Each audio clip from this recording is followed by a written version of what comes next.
Welcome to news wise. मैं हूं आरिफा नूर। आज प्रोग्राम में सबसे पहले हम जिक्र करेंगे पाकिस्तान मुस्लिम लीग नवाज का, जिसकी सीनियर क़यादत ने कराची का जो दौरा है वो मुकम्मल किया। हाल ही में नैब केसेस में दो बहुत सीनियर रहनुमा जो है पाकिस्तान मुस्लिम लीग नवाज के, उनकी बेल हुई शाहिद खाकान अब्बासी और एहसन इकबाल साहब। और शाहिद खाकान अब्बासी साहब की क़यादत में नवाज लीग का एक जो वफ़द था वो कराची का उन्होंने दौरा किया और दौरे के दौरान MQM पाकिस्तान की क़यादत से मुलाकात हुई। मीडिया इत्तलात के मुताबिक साबिक MQM convener doctor Farooq Sattar को नवाज लीग ने जमात के अंदर शमूलियत की दावत भी दी। दौरे के दौरान शाहिद खाकान अब्बासी ने एक दफ़े फिर वो बात की जो अब मालूम नहीं, या कहा जा सकता है कि शायद उनका मौक़िफ़ है या जमात का मौक़िफ़ है, कि मुल्क के अंदर जो बहुत सालों से, दिहाइयों से जो गवर्नेंस मॉडल राइज है वो नाकाम हो चुका है। और उनके ख़याल में जो PTI की हुकूमत है उसने अवाम को और कारोबारी तबके को सख्त मायूस किया है, और ये जो मौका है, ये वक्त ऐसा है कि जो सारे स्टेक होल्डर्स हैं उनको इकट्ठा होना चाहिए, एक नए गवर्नेंस मॉडल पर इत्तफाक करना चाहिए और उसके बाद नए इंतखाबात जो फ्री एंड फेयर हों उनको करवाना चाहिए। अगरचा MQM की जो क़यादत थी जिससे पाकिस्तान मुस्लिम लीग नवाज ने मुलाकात की, उसने ये वाज़े किया वो किसी तौर पे भी PTI की हुकूमत को गिराने की किसी कोशिश का हिस्सा नहीं बनेंगे और ना कोई इस तरह का उनका कोई इरादा है। मगर लग ये रहा है कि जैसे नवाज लीग ने नए गवर्नेंस मॉडल, नए इंतखाबात, इन सारों के नाम के ऊपर एक नई मुहिम जो है वो लॉन्च कर दी है, और इसका आगाज़ उन्होंने कराची से किया है, जहां इससे पहले कहा जा सकता है कि नवाज लीग की ना तो कोई ख़ास वहाँ अहमियत है, प्रेजेंस है, और ना ही कोई ख़ास सियासी सपोर्ट है। और एक और जो बात इस दौरे के बारे में लोगों ने नोट की और उसके ऊपर कमेंट किया वो ये थी कि जमात नवाज लीग का जो वफ़द गया था उसने पीपल्स पार्टी से कोई मुलाकात नहीं की। इस सारे दौरे के ऊपर इसका क्या मकसद था, अहमियत क्या थी नवाज लीग की, कराची से शुरुआत क्यों की अगर कोई एक मुहिम शुरू हो रही है, इस सारे इशू के ऊपर हम नवाज लीग का मौक़िफ़ जानने की कोशिश करेंगे। But after a short break, stay with अस।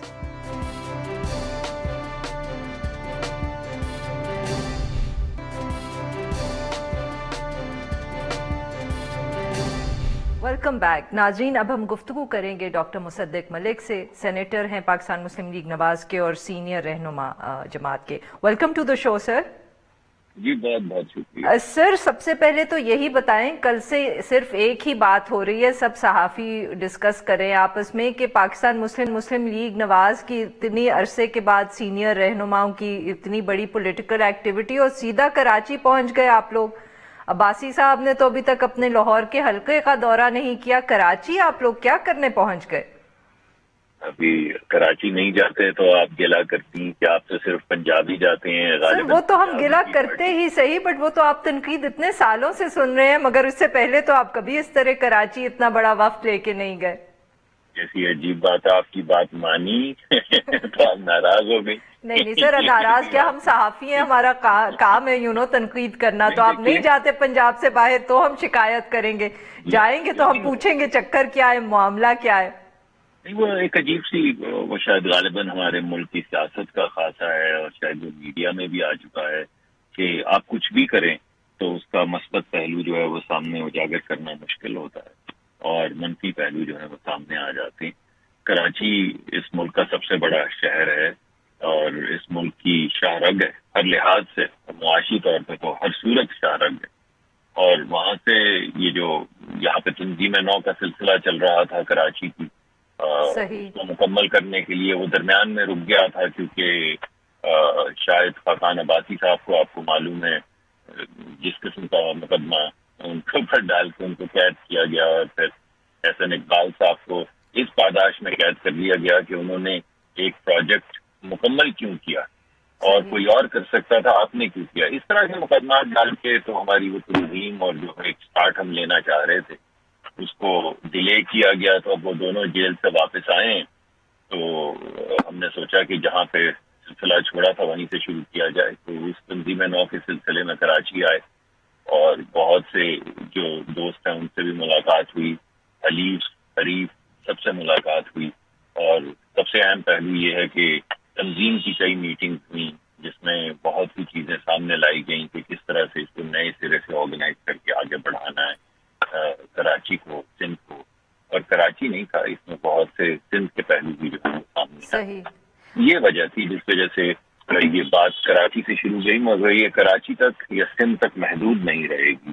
انشاءاللہ آپ دیکھیں گی آنے والے وقت میں یہ پورے پاکستان میں یہ سلسلہ جو ہے وہ چلے گا.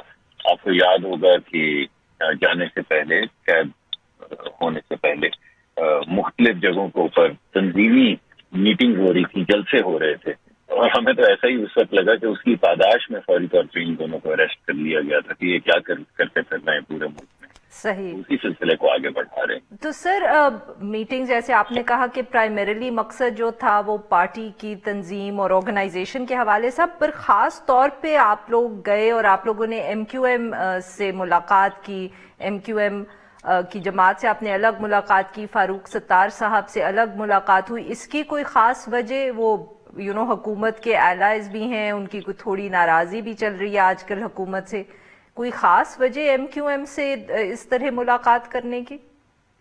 جی کوئی خاص وجہ نہیں ہے. آپ آنے والے وقت میں دیکھیں گی کہ ہر ایک سے ملاقات ہوگی، ہر حریف، ہر دوست سے ملاقات ہوگی. سر پی پی پی سے تو آپ نے ملاقات نہ کی، سندھ حکومت بھی چلا رہے ہیں، آپ سے گہرے مراسم میں بلاول بھٹو زرداری صاحب آپ کے حق میں بولتے بھی رہتے ہیں، آپ کی جماعت کے حق میں. نہیں، ایسا بالکل ایسی کوئی بات نہیں ہے. صرف کیونکہ قید صرف 1.5 دن کی تھی. یہ تمام چیزیں جو آپ نے دیکھی ہیں، جماعت اسلامی گئے وہاں پہ، دفتر گئے وہاں پہ، ان کے میئر صاحب جنہوں نے بہت کام کیا شہر میں، ان کے لیے دعائیں مغفرت کی، دعا کی رحمت کے لیے. اور اس کے بعد مختلف پارٹی سے ملتے رہے. صرف وقت کی قید تھی، اور یقینی طور پہ پیپلز پارٹی کے ساتھ بھی ملاقات ہوگی، ضرور ہوگی. پیپلز پارٹی سے ویسے فارمل انفارمل ملاقاتیں ہوتی بھی رہتی ہیں، دیگر پارٹیوں سے بھی ہوتی رہتی ہیں. تو میرے خیال میں آپ دیکھیں گی کہ ایک نئی وگر کے ساتھ تمام پارٹیز کو ریچ آؤٹ کیا جائے گا.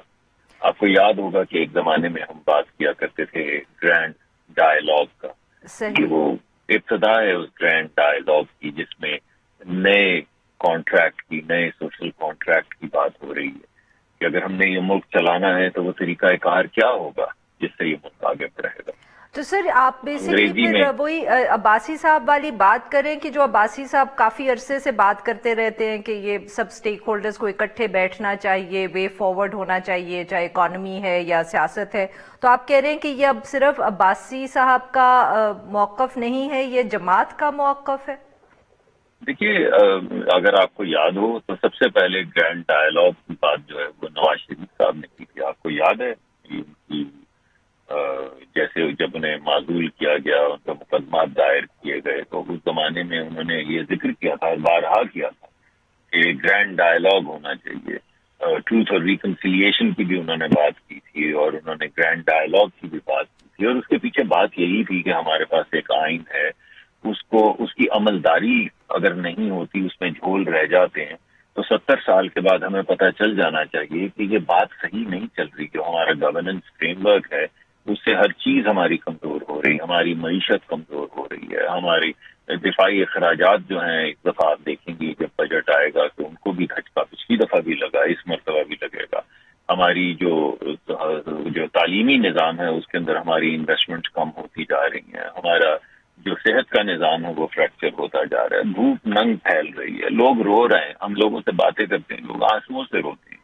اگر وہ ماں باپ کی دوا لائیں تو گھر میں کھانا نہیں دے پاتے، اگر کھانا دیں تو بچوں کی فیس نہیں ادا کر پاتے، اگر بچوں کی فیس اور کھانا کھائیں تو بجلی کا بل نہیں دے پاتے، گیس کا بل نہیں دے پاتے. تو لوگ بالکل تھک گئے، لاچار ہو گئے.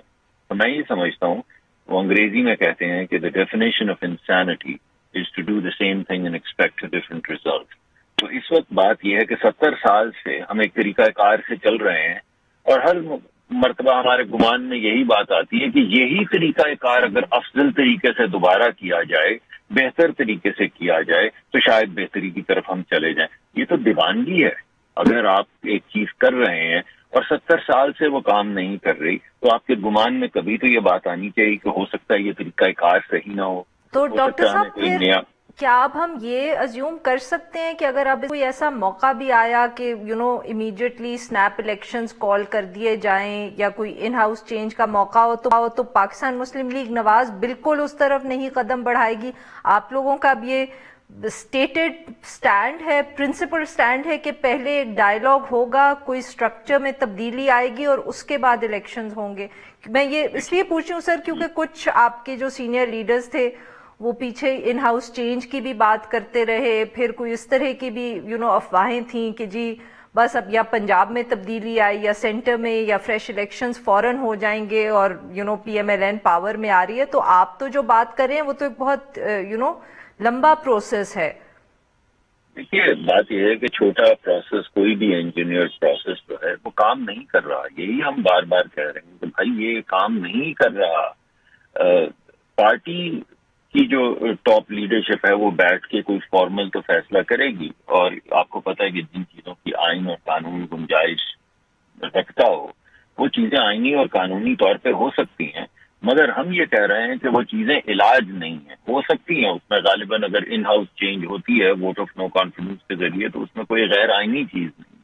اگر پروٹیسٹ ہوتے ہیں تو ان میں کوئی غیر آئینی چیز نہیں. آپ کو آواز اٹھانے کا حق ہے اور یہ حق آپ کو ادا کرنا ہے کیونکہ آپ ووٹ لے کر آئے ہیں. ووٹ کا بوجھ آپ کے کندھوں پہ، لوگ آپ کی طرف دیکھ رہے ہیں. ہمیں لوگ کاؤنٹرز کے اوپر روکتے ہیں. مجھے کاؤنٹر پہ پی آئی اے کے افسر نے روکا ابھی جب میں کراچی آ رہا تھا، اور انہوں نے مجھے کہا کہ میری بات سن کے جائیں، آپ آواز نہیں اٹھاتے ہمارے لیے. میرے بچے سٹی اسمارٹ اسکول میں پڑھتے تھے، اس کی 5,000 یا 6,000 انہوں نے مجھے بتائی تھی. میں فیس نہیں دے پایا، میں نے ان کو نکال دیا اسکول سے اور چھوٹے اسکول میں محلے کے ڈال دیا. انہوں نے کہا میری والدہ کپڑے استری کر رہی تھی اور میں نے ان کو روکا، ان کا ہاتھ روکا کہ میں ابا کے کپڑے باہر سے استری کروا دیتا ہوں کہ 300 یونٹ سے زیادہ ہو گئے تو میرے سلیب بدل جائے گا. تو ان کو لگا، ان کی آنکھوں، والدہ کی آنکھوں میں شکایت تھی کہ کیا ہم تم پہ بوجھ ہو گئے ہیں کہ تم کپڑے استری کرنے سے بھی ہمیں روک رہے ہو، اس لیے ہم نے تمہیں پالا تھا. جب اس طرح کے حالات ملک میں ہو جائیں تو آواز اٹھانا مقرر ہوتا ہے، آواز اٹھانا حق ہوتا ہے، آواز اٹھانا فرض ہوتا ہے. لیکن جو بڑی بات ہے کہ دیکھیے اگر کوئی ان ہاؤس آئینی طریقہ کار سے تبدیلی آتی بھی ہے تو کیا وہ علاج ہے؟ کیا اس سے ملک بہتر ہو جائے گا؟ کیا اس سے لوگوں کو سہولت مل جائے گی؟ تو ہمارا نقطۂ نظر یہ ہے کہ سہولت نہیں ملے گی. ہمیں ایک مرتبہ بیٹھ کے کرنی ہوگی کہ جو ہم کر رہے ہیں وہ کام نہیں کر رہا تو کوئی نیا طریقہ کار سوچیں. یہ جو ہماری فیصلہ سازی، ریاستی فیصلہ سازی ہوتی ہے، اس کے اندر کوئی ہمیں تبدیلی لانی ہوگی تاکہ اس کا مرکز عوام اور عوام کی خدمت اور عوام کے مسائل کا حل اور عوام کی غربت کا خاتمہ، اس قسم کی چیزیں ہمارے سامنے. تو سر اب یہ جو تبدیلی آپ چاہ رہے ہیں کہ سب سٹیک ہولڈرز اکٹھے بیٹھیں اور بات کریں، تو کیا اب آپ انتظار کریں گے کہ باقی سب بھی اس طرح سوچنے لگیں اور پھر یہ پروسیس شروع ہو، یا you as a party the PMLN will take some steps to ensure کہ یہ پروسیس شروع ہو؟ کیا آپ یہ ڈائیلاگ شروع کریں گے اپوزیشن میں بیٹھ کے، یا آپ انتظار کریں گے کہ جو حکومت میں ہے، جو پاور میں ہے، ان کو بھی یہ خیال آئے اور وہ آپ کی طرف آئیں، آپ کو اپروچ کریں؟ یہ عارفہ شروع تو کر دیا ہے آپ نے، غالباً مجھے اسی لیے پروگرام میں لیا ہے. اگر ہم ہم نے ملاقاتیں کی ہوتی ہیں MQM سے، ان کے دونوں فیکشن سے، جماعت اسلامی سے، اگرچہ وہاں پہ جانے کا بڑا مقصد جو ہے وہ تعزیت تھا اور دعا تھی، لیکن یہ تمام گفتگو تو شروع ہو گئی ہے. تو یہ ڈائیلاگ تو شروع ہو گیا ہے اور یہ ہر پارٹی سے ہوگا، ہر ایجنٹ سے ہوگا، ہر اسٹیک ہولڈر سے ہوگا. کیوں نہیں ہوگا؟ آپ سے ہو رہا ہے. یہ میں آپ کے پروگرام میں جو آیا ہوں یہ اس کا حصہ ہے. میں چاہتا ہوں کہ یہ بات میں آپ سے کروں اور بارہا کروں. اگر آپ مجھے سڑک پہ ملیں وہاں بھی کروں، آپ مجھے پروگرام میں بلائیں وہاں بھی کروں.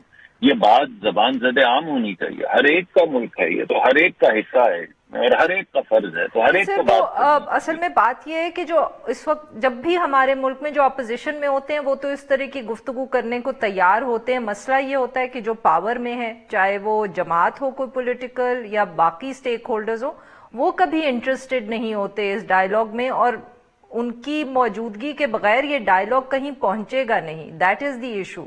ان کو آپ کیسے کنونس کریں گے؟ دیکھیے کوئی یہ پہلی مرتبہ ہے. اس سے پہلے جب بھی حکومت آئی اور جس کی بھی حکومت آئی ہمیشہ پہل حکومت نہیں تھی. اتنی زیادہ پولرائزنگ اور پولرائزڈ حکومت کبھی اس سے پہلے پاکستان کی تاریخ میں نہیں آئی کہ حکومت اپوزیشن والا رویہ رکھتی. اور حکومت کا ہم کسی سے بات نہیں کرتے. تو یہ بڑا عجیب سا رویہ ہے جس کی وجہ سے ہمارا جو قرض ہے، جو ہم پہ قرض ہے یا ہمارا جو فرض ہے وہ اور بڑھ جاتا ہے کہ پھر یہ ڈائلاگ ہمیں تو شروع کرنا ہے، ہم کرتے چلے جائیں گے. حکومت سے بھی بات کرنے میں ہمیں کیا اعتراض ہوگا؟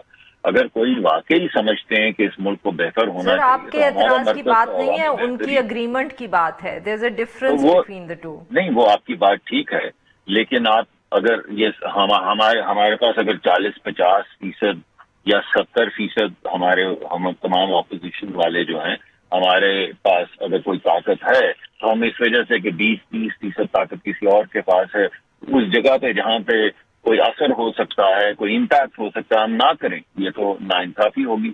تو ہم اس وجہ سے اپنا فرض ادا کر رہے ہیں، اس مقدمہ کو آگے بڑھا رہے ہیں، اس آواز کو، اس ڈائلاگ کو، گرینڈ ڈائلاگ کو آگے بڑھا رہے ہیں. اس کے خد و خال ہم نے لوگوں کے سامنے پیش کرنے شروع کر دیے ہیں اور ہمیں یقین ہے کہ لائک مائنڈیڈ لوگ، تمام مختلف اسٹیک ہولڈرز جو ہیں وہ آئیں گے اور اس پہ بات ویری کریں گے. کوئکلی، فاروق ستار صاحب کو آپ نے ڈائلاگ کی آفر کی ہے یا اپنی جماعت میں شامل کرنے کی آفر کی ہے؟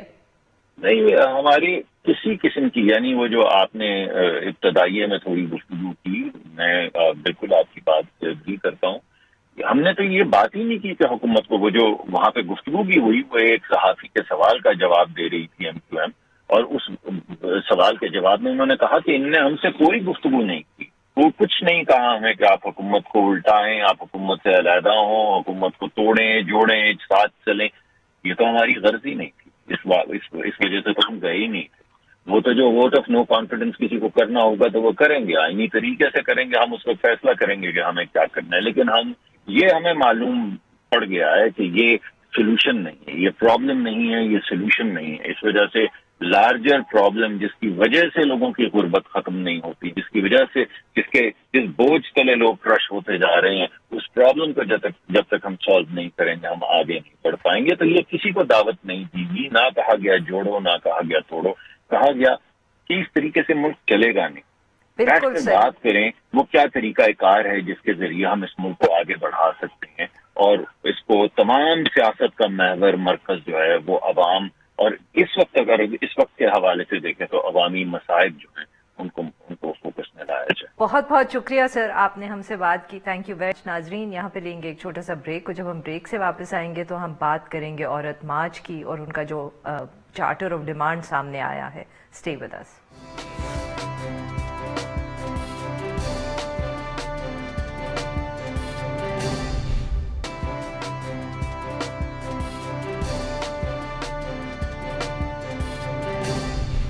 Welcome back. پروگرام کے اس حصے میں ہم ذکر کریں گے عورت مارچ 2020 کا. 2 روز کے بعد 8 مارچ کو یہ مارچ ہونے جا رہا ہے اور ابھی سے اس کے حوالے سے بہت شدید تنقید اور مخالفت جو ہے وہ ہمیں نظر آ رہی ہے. خاص طور پہ جو ایک ٹی وی ٹاک شو کے اندر اس مارچ کے حوالے سے اور اس کے جو سلوگنز ہیں اس کے حوالے سے جو ایک کنٹروورسی جنریٹ ہوئی، اس کی وجہ سے بہت زیادہ شور مچنے لگا. مگر اس سارے شور کے اندر جو اصل ایشو ہے مارچ کا اور خواتین کی ڈیمانڈز کا وہ ذرا پیچھے رہ گیا. مگر اس کے باوجود جو آرگنائزرز ہیں انہوں نے اس سال کے عورت مارچ کا جو 15 نکاتی منشور ہے اس کا اعلان کر دیا ہے، اور ان نکات کے اندر بہت سارے اکنامک اور پولیٹیکل ایشوز کو بھی ایڈریس کیا ہے. جیسے کہ انہوں نے کہا ہے کہ فوری طور پر جو IMF پروگرام ہے اس کے نیچے اور اس کے تحت جو معاشی پالیسیز ہیں ان کو روکا جائے اور ساتھ میں اس کی وجہ سے جو مہنگائی ہے اس کو بھی کمی کرنے کا مطالبہ کیا گیا ہے.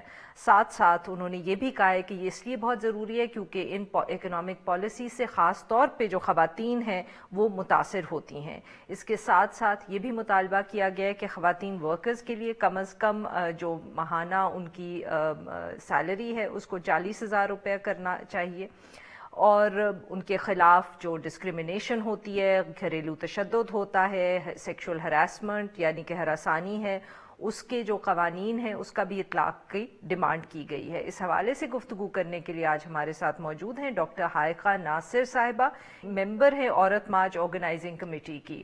Welcome to the show doctor صاحبہ. السلام علیکم Arifa, thank you so much for inviting me to the show. Thank you so much for joining us जी।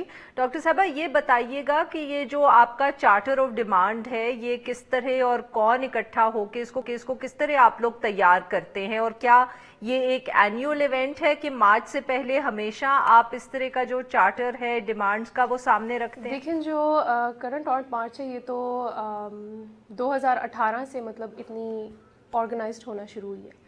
पिछले साल भी हमारी इतनी वाज़ेह डिमांड्स नहीं थी जितनी इस साल हमारी वाज़ेह डिमांड्स हैं, और जो हमारी डिमांड्स है they are available on all social media portals of Aurat March. उनको कोई भी देख सकता है, उनके बारे में कोई भी कमेंट कर सकता है, उसको पढ़ सकता है, उनसे सीख सकता है। जो कि उसके पॉइंट्स हैं जो हम लोगों ने बनाए हुए, वो किसी एक शख्स ने या एक ग्रोह ने इकट्ठे होकर नहीं बनाए।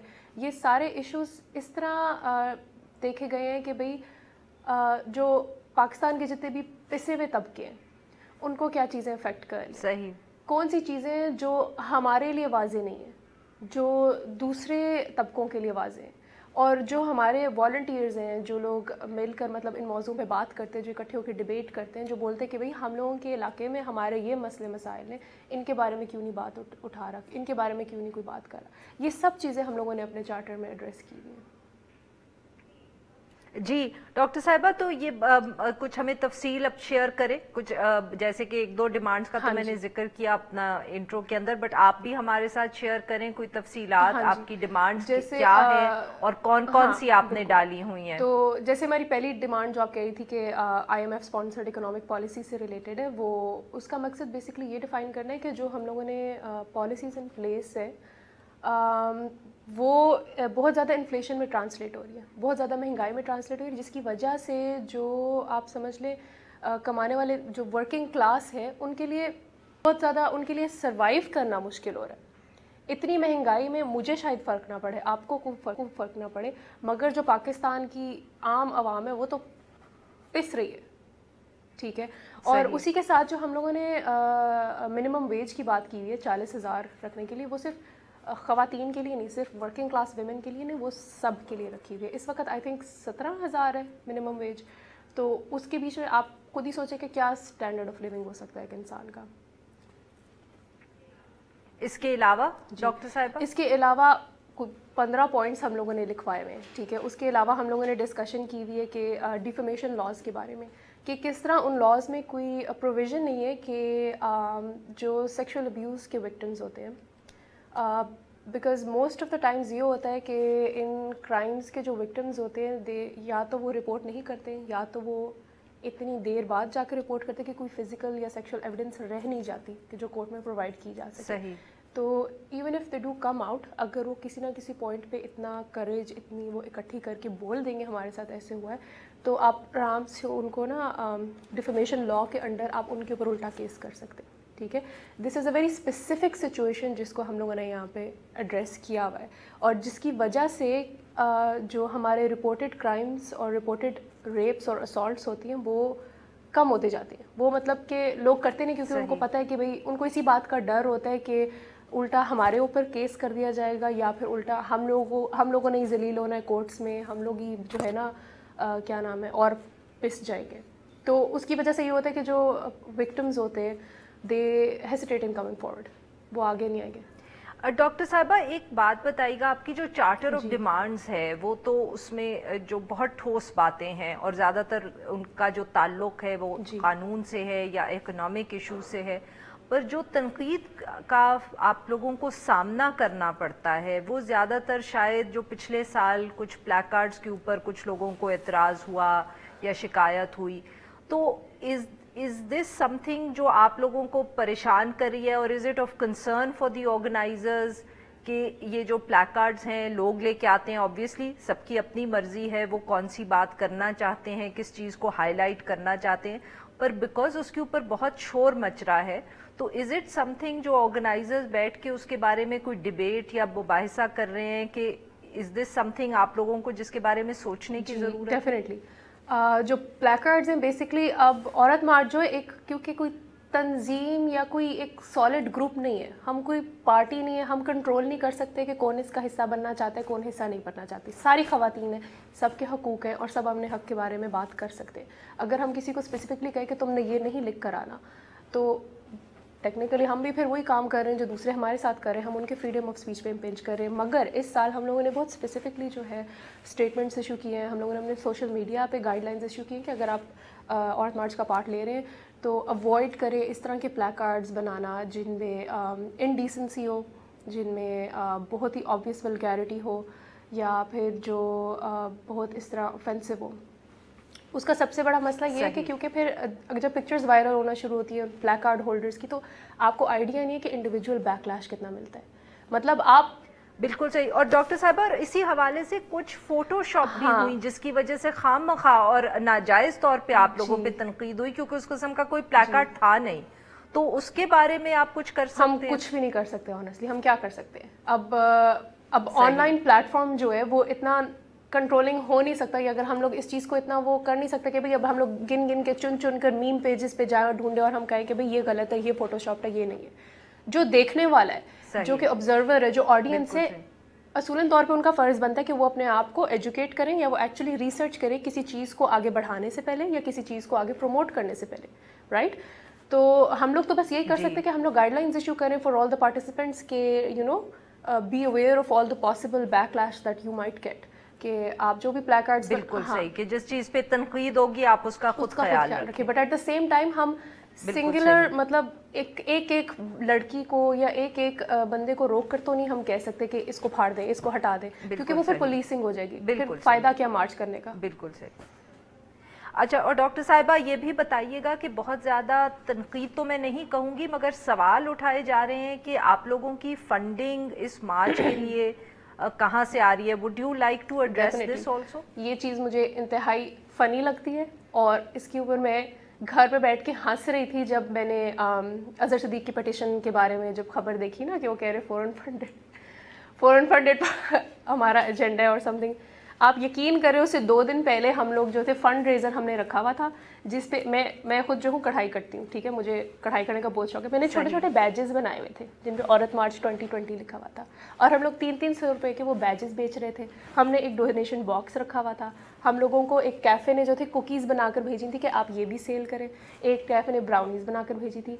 This is how we were gathering our funds. हम लोग इस तरह इकट्ठे कर रहे थे। लड़कियां अपनी जेब खर्च से पैसे डोनेट करी थी कि भाई मैं 1000 रुपये देने को तैयार हूँ। और ये कहाँ पे जा रहा होता है हमारा खर्चा? पोस्टर्स प्रिंट करवाने में, जो विद इन घंटों में, मतलब विद इन आवर्स वो फाड़ दिए जाते हैं और हम लोग बार बार प्रिंट करवा रहे होते हैं हम लोग, क्योंकि हमारे पास और कोई तरीका नहीं है नॉन वायलेंट प्रोटेस्ट का।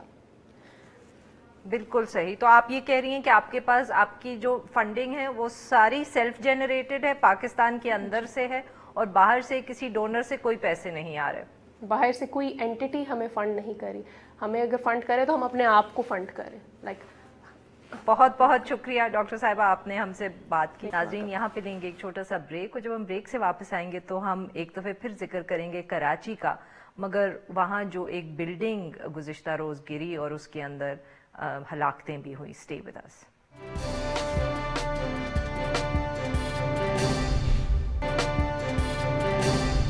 Welcome back. प्रोग्राम के इस हिस्से में हम जिक्र करेंगे कराची के अंदर जो एक बहुत अफसोसनाक वाक़या पेश आया। कराची के इलाके गुलबहार के अंदर एक ज़ेरे तामीर जो इमारत थी वो अचानक गिर पड़ी और उसी की वजह से उसके साथ की जो 2 इमारतें थीं वो भी गिरी और अब तक 14 से ज़ायद हलाकतों की खबर सामने आ रही है। इलाके के रहने वाले कह रहे हैं कि ये 5 मंजिला जो इमारत थी इसके ऊपर एक छठी जो मंजिल थी उसको तामीर करने की कोशिश की जा रही थी, जिसके दौरान इमारत गिर गई। सिंध बिल्डिंग कंट्रोल अथॉरिटी के जो ज़राए हैं उनकी तरफ से ये दावा सामने आया है कि जो प्लॉट था वो एक इंतहाई तंग जगह पे वाक़ था। उसके ऊपर फिर ना सिर्फ एक 5 मंजिला इमारत बनाने की इजाज़त दी गई, उसके बाद एक छठी मंजिल ऐड करने की भी इजाज़त दे दी गई और वाक़या शायद इसी वजह से हुआ। इस हवाले से जो कमिश्नर कराची हैं उन्होंने एक इंक्वायरी भी ऑर्डर कर दी है, मगर बात यह है कि ये पहला वाक़या नहीं है जो इस तरह का कराची में हुआ। हर शहर से इस तरह की खबरें आती रहती हैं, बट ख़ास तौर पे कराची से हम इस तरह के बहुत से वाक़यात सुनते हैं कि तामीर ठीक नहीं हुई या पुरानी बिल्डिंग थी वो गिर गई, उसकी वजह से नुकसान हुआ, जानी भी माली भी। आखिर इसकी क्या वजह है? इस इशू पे बात करने के लिए आज हमारे साथ मौजूद हैं मोहम्मद साहब, जो अर्बन प्लानर हैं, कराची अर्बन लैब में काम करते हैं। Welcome to the show sir. बहुत शुक्रिया। जी तौहीद साहब, ये बताइएगा कि ये इस तरह के वाकयात, वैसे ये तो नहीं हम कह सकते कि कहीं और होते नहीं है पाकिस्तान में, मगर लगता ये है कि कराची से इस तरह की खबरें हम कुछ ज़रा ज़्यादा ही सुनते हैं। इसकी क्या वजह है? मसला पुराने और जिसको कहते हैं कि कवानीन ऐसे हैं जो पुराने हैं, या they are not effective enough, या कि उनकी इम्प्लीमेंटेशन सही नहीं होती? देखें, पहली चीज़ तो कराची में जैसे आपने कहा अभी ये वाक़या हुआ जो इंतहाई अफसोसनाक वाक़या है, जबकि इससे पहले अगर हम देखें तो आपको याद हो तो कराची में ओल्ड हाजी कैंप में ये दिसंबर 2019 में वाक़या हुआ था जिसमें 6 मंजिला इमारत गिर गई थी। लेकिन उसमें चूँकि वो पहले फ्रैक्चर हुआ था, थोड़ा सा बिल्डिंग फ्रैक्चर हुई थी थोड़ी सी, तो वो वहाँ से लोगों को निकाल लिया गया था, तो उसमें कैजुअल्टीज़ नहीं हुई थी। उससे पहले अगर हम बात करें कि 2019 के शुरू में जाफ़र तैयार में एक 3 मंजिला इमारत गिरी थी जिसमें काफ़ी कैजुअल्टीज़ भी हुई थी, इसी तरीके से उसमें ख़वातीन और बच्चे भी थे। तो अब पहली चीज़ तो ये है कि देखें, अब जैसे आपने भी बताया, हम भी देख रहे हैं मुस्तकिल इस मामले को, तो उसमें ये हो रहा है कि इस वक्त ये आ रहा है कि जी कमेटी भी बिठा दी गई, ये भी हो गया वो भी। लेकिन जब इस तरह का वाक़या हो जाता है उसके बाद ये तमाम आवाज़ें आती हैं कमेटी बिठाने से लेकर तमाम चीज़ों को देखने की, और फिर वो कुछ महीनों बाद जो है वो दोबारा से जो है वो तमाम चीज़ें जो है वो खामोशी हो जाती है एक। तो इस तरह का सिलसिला नहीं होना चाहिए। पहली चीज़ तो हमें इस चीज़ को समझने की ज़रूरत है कि कराची की पॉपुलेशन इस वक्त जो है, अगर हम सेंसस की बात करें तो सेंसस के लिहाज से जो है वो 16 मिलियन है, जबकि वैसे अगर हम देखें जो कि तकरीबन आवाम और ख़वास इस बात पर यकीन रखते हैं कि कराची की पॉपुलेशन इस वक्त जो है वो 2 करोड़ से ज़्यादा है। जब एक शहर जिसकी पॉपुलेशन को ही आपने जो है वो सही रिकग्नाइज़ नहीं किया। दूसरा सेकंड इशू जो है जो आप बात कर रही हैं वो है हाउसिंग का। अभी कराची में कोई भी अथॉरिटीज़ हो, चाहे उनके पास कोई रिकॉर्ड नहीं है कि हाउसिंग की डिमांड और सप्लाई है कितनी। अच्छा, फिर अब जब हाउसिंग की डिमांड और सप्लाई के बाद में फिर आता है कि कितनी बिल्डिंग ऐसी हैं जो पोरली कंस्ट्रक्टेड हैं, या जिसमें जो स्ट्रक्चरल इंजीनियरिंग के इश्यूज़ हैं, वो प्रॉब्लम्स हैं, वो कोई आइडेंटिफिकेशन है ही नहीं इस तरह से। तो ये 3 चीज़ों को अगर थोड़ा सा देख लिया जाए तो हम बहुत सारे ऐसे मसाइल से बच सकते हैं। दूसरी तरफ अगर हम देखें तो SBCA ने बाकायदा तौर पर जो है वो कोई लास्ट मंथ में CM साहब के साथ एक मीटिंग की थी, इसमें उन्होंने डिक्लेयर किया था कि 382 बिल्डिंग्स हैं जिनको डेंजरस उन्होंने करार दिया है। ठीक है, उन्होंने करार दे दिया डेंजरस हैं, जो कि पुरानी बिल्डिंग है, ख़ास तौर पे ओल्ड एरिया जो कहलाता है, ओल्ड सिटी एरिया, वहाँ पर हैं, सदर के एरियाज़ में वो बिल्डिंग है। तो अब मसला ये है कि आपने उनको डिक्लेयर कर दिया डेंजरस, तो उसके बाद क्या होगा उसका? उन लोगों के साथ में क्या बातचीत की गई? वो अगर उनको कहा जाता है, उनको नोटिस भी इशू किए गए कि भाई ये बिल्डिंग खाली कर दें। अब लेकिन ये कि फिर बाद में सुना था कि जी जो association of builder end developer है उनको लाके उनसे कोई उनकी कम्युनिकेशन करवा रहे हैं कि इसको दोबारा से जो है तामीर किया जाएगा, लेकिन वो मामला भी ख़त्म हो गया। तो असल में थोड़ी सी चीज़ देखने की ज़रूरत ये है कि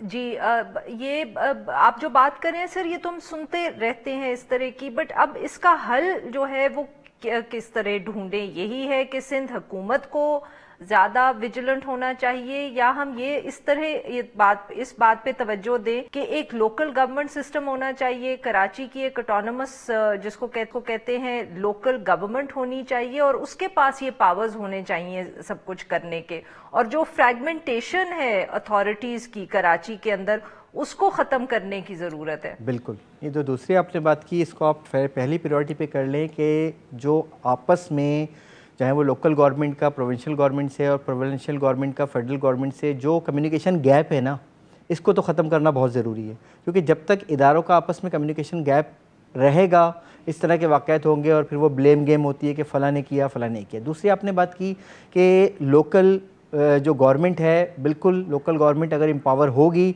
तो बहुत से ऐसे इश्यूज़ जो ग्रास रूट लेवल पर हैं, और चूँकि इदारे देखें, अगर हम SBCA की बात करें तो SBCA के पास अगर पूरा कराची है तो मेरी कुछ SBCA के साहिबान से भी बात हुई, उनका कहना है कि हम हर एक बिल्डिंग को जाके चेक करने की तो कैपेसिटी भी नहीं रखते कि हर रेजिडेंट, यानी वो कमर्शियल तक तो जाके चेक करते हैं, कमर्शियल बिल्डिंग्स को वो जाके चेक करते हैं प्रॉपर अंदाज में, इंस्पेक्शन का जो भी उनका तरीका है उसके मुताबिक। लेकिन उनका कहना ये है कि जो रेजिडेंशियल बिल्डिंग और ख़ास तौर पे इस तरह की जो छोटी यानी 80 यार्ड पे इस तरह की, उसकी तो हम कैपेसिटी भी नहीं रखते। फिर वो कहते हैं जी थर्ड पार्टी में जिसने इसकी स्ट्रक्चरल इंजीनियरिंग ड्राइंग अप्रूव की थी वो रिस्पॉन्सिबल है इसमें। तो اب یہاں پہ یہ تعین کرنا ضروری ہے کہ پہلے ایس بی سی اے کہاں تک اس کے لیمٹس کیا ہیں، پھر اگر وہ کیپیسٹی نہیں رکھتے تو لوکل گورنمنٹ کو جو ہے وہ اختیار دے دیں، کیونکہ لوکل گورنمنٹ کی تو آؤٹ ریچ ہے، کونسلرز اور تو جو ہے وہ تمام وارڈ لیول تک ہوتے ہیں. چلیں اس طریقے سے ہم اگر دیکھ لیتے ہیں کہ وہ اس طریقے کا کوئی سیٹ اپ جو ہے وہ آرگنائز کیا جائے، جس میں انٹروڈیوس کیا جائے، جس میں ہم جو ہے اس گراس روٹ لیول تک چیزوں کو دیکھ سکیں. بالکل صحیح. بہت بہت شکریہ سر، آپ نے ہم سے بات کی. ناظرین آج کے لیے بس یہی. Now we will be back on Monday.